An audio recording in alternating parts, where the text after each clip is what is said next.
Со 100.000 евра, општината за прв пат од постоењето на најстариот македонски фестивал на забавна музика, Штипскиот Макфест, ќе го финансира без помош од државата.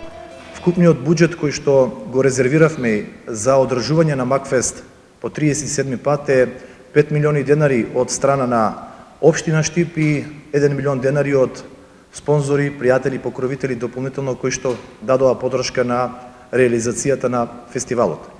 Овој викенд целата македонска естрада ќе биде во Штип. Друга голема новина е тотално нова форма на реализација на фестивалот. Наместо досегашната 36 годишна надпреварувачка рамка, се воведува ревијална. Тоа значи дека награди ќе нема. Зошто? Музиката е ствар на вкус. Сите ние си слушаме различна музика и си сакаме различни пејачи. Не можеме да ги ставиме во иста класификација и такмичење два бона со Ален Исламовиќ, ниту па Тамара, со, да речеме, со Пајак или со било кој млад артист. Сите се добри на свој начин. Тоа не е трка, тоа е фестивалот е промоција на убава музика. Нашата идеја е да донесеме нов сјај на Макфест. Сите го знаеме добро, стариот сјај, модерни се времињата.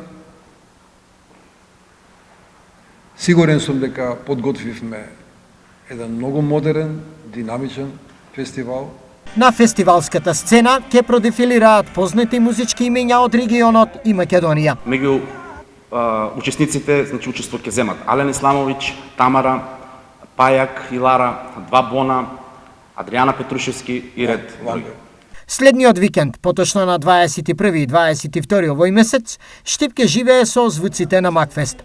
Ке се слушнат нови 25 композиции во 2 вечери на фестивалската сцена во Домот на културата Ацо Шопов.